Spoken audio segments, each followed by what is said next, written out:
r/showerthoughts.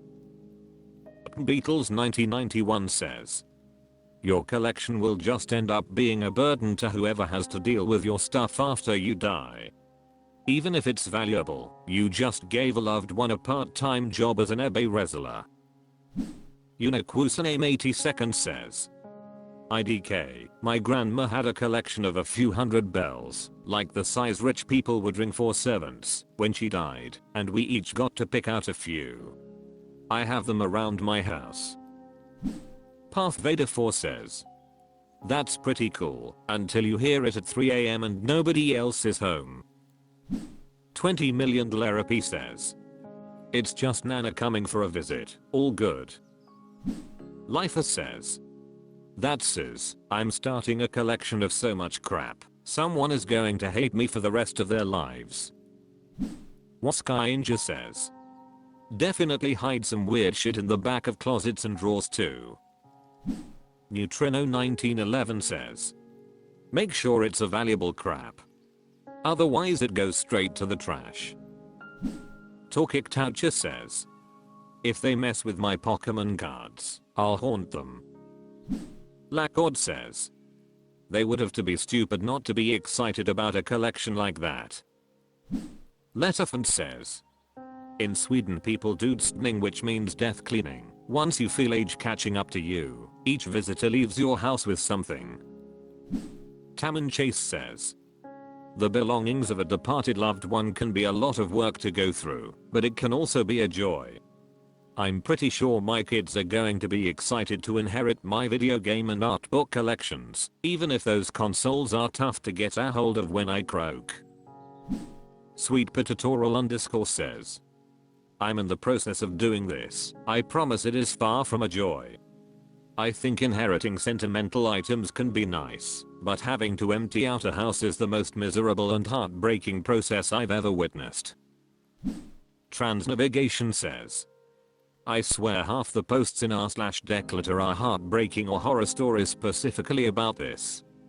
If it's stuff they want to keep, most times they don't have a home of their own with even the space for it, and are hurt knowing they have to sort and sell it. If it's stuff they don't want to keep, they feel immense guilt getting rid of things they know the dead person treasured. Plus every in person is busy and broke, so most people dealing with it don't have the time, money, or energy, and end up having to throw so much away, simply because they can't afford the time off work to deal with it. Sucks all around. r/showerthoughts. Cloudslayer99 says, since the earth is moving through space, our homes are never in the same place when we leave and come back. Outcasted _introvert says, same place has no real meaning. Same place relative to what? Serial _killer 128 says, my goodness, why do I keep seeing this every single goddamn week? It's like nobody understands relativity. Random Bitfree says, it makes time travel a bit hit and miss. Kai Kicks says, when you say same place, it's relative to something, otherwise it has no meaning. There is no place to point in the universe that says yeah that's a spot that doesn't move. Natakut says, the joke is on you. I see my home as the middle of the universe, so the universe travels around it. Brockafixfucks says, but the rent is still too damn high. An accidental Redditor says, that what relativity theory is about. 8umspud says, you think that's wild? Try this. Every time you poo your bum finishes in a different place from where it started. Kootsiak says, it still blows my mind that the older dinosaurs lived on the earth when it was on the opposite side of the galaxy. Complex _deal 7944 says, since this same thought is posted weekly, your thoughts are never your own. Moron _Narxa says, let me introduce you to relativity. It's all around us. We use it to tell distance, speed, difference between objects, etc. So yes, relative to the sun, your home is in a different place each moment past, but relative to the earth itself it's not moving at all. Sopperdown says, everything is relative my friend. Fiends for Life says, till it's never in the last place you look. Mr. 78 says, I hate to break your brain, but place is entirely relative when you're talking about space. There's no objective stationary point that everything gets measured from. r/showerthoughts. Fogenrit says, our ancestors actually did hunt and got hunted by dinosaurs. They were just not human/apes yet, or possibly not even mammals. Elithilich says, also, we still hunt dinosaurs. They're just birds now. Revolutionary Swan 77 says, we domesticated dinosaurs. Nyold says, bruh, I had fried dinosaurs for dinner. Dupeface says, this is a great shower thought. Phrase 2000 says, it actually is a good one. When you read the first part about our ancestors and dinosaurs, your first thought is this person is an idiot, but then when you get to the second part, where they are specifying they mean our early ancestors, you realize they are totally correct. Good one, Opus. Unknown Citizen says, proto-mammals were the non-mammalia synapsids. So you are correct. Synapsids ruled for a long time before dinosaurs really started to show their strength, but like with any great creatures, an extinction level event happens and wipes them out, which leaves an ecological niches for other creatures to fill. RIP. Synapsids. Parenthesis above added with extra information, if we do wish to get a bit more technical for the sake of splitting hairs. We are mammalian synapsids who are descendants of non-mammalian synapsids, but you know that's a bit more lengthy to write out. Events Bunya says, mammals coexisted with dinosaurs, though primates didn't. Trev2234 says, I think warm-blooded was so our ancestors could move about at night and hide from anything moving about during the day. Oddud says, our nearest relative at the time of the dinosaur extinction was a shrew-like animal. All modern mammals are descended from that creature. Synodonts. Echoing Angel says, lol, our ancestor back then was basically a rat, so guess you're half right. Big Willie Style 2011 says, based on a quick Google it looks like it was Plesiadapiforms. Kinda looks like a squirrel, but it was around 7 pounds. r/showerthoughts.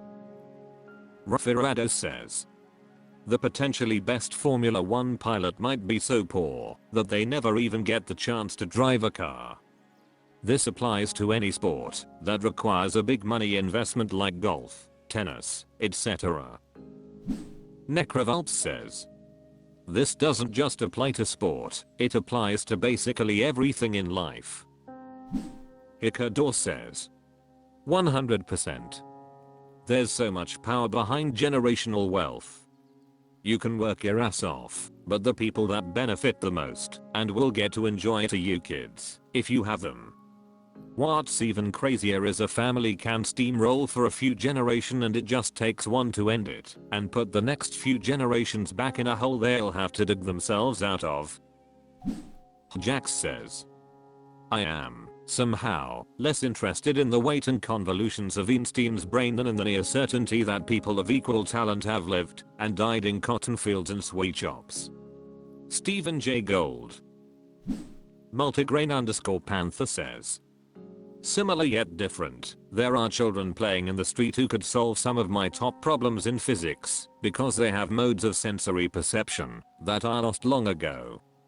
Oppenheimer. Lopsided Path 8940 says, I watched F1 in Mexico today on TV. Captain Miss says, maybe, but a lot of children in poverty don't get optimal development due to lack of nutrition, so not only would they not have the chance, you would have to go as far back as the womb to even likely give them the adequate physical capabilities. Mic Drop says, imagine how many more geniuses humanity could have to help it if every kid was properly housed, fed, and educated. This goes beyond sports. Future Firestorm says, the same with a skier, a baseball player, a tennis player. Performer Objective says, and the cure for cancer might be locked up in someone's brain that never had the chance to go to school, much less study medicine. Poverty hurts all of us, not just the poor. Jitsetkad says, Lewis Hamilton was not rich. r/showerthoughts. Replehappy says, bald people cut their hair way more often than non-bald people. I'd what fits a boy says, this is true, it's a better look to be fully shaved than sprouting, so it's done often. Thesis Dad Life says, but haven't spent a dime on a haircut in 15 years, woot. Talandario says, I just buzzed mine in the shower too. Bolden Terrabank says, yes we do, 3x a week here. OK_philosopher_2301 says, every 2 to 3 days. It gets tiresome. Carmitino 167 says, totally true, I cut mine in the shower every Saturday morning. Really sucks that after chemo it started to grow faster. Good_beginning_6996 says, I have hair down to my shoulders right now. I've had all kinds of haircuts, including a razor shave bald. If I start to lose my hair, I'm going to keep it razor shaved. Shadow says, not per follicle, bub. Jank says, bald people may cut their hair more often, but non-bald people spend more time getting their hair cut, cleaned and styled. Infamous_bowler_698 says, this is very true, I usually debald, but when I'm feeling lazy I don't. You have to shave minimum twice a week, you can do once a week, but you'll look best if you do 2 or 3 times a week. Filks_85 says, I buzz my hair down with clippers probably on average every 3 days. That's around 121 times a year. OK_lifeguard_6508 says, as a guy who is going bald, my hair looks better short. Bluecranus says, when you're bald, this isn't a shower thought. This is way too obvious and persistent to be a vague realization.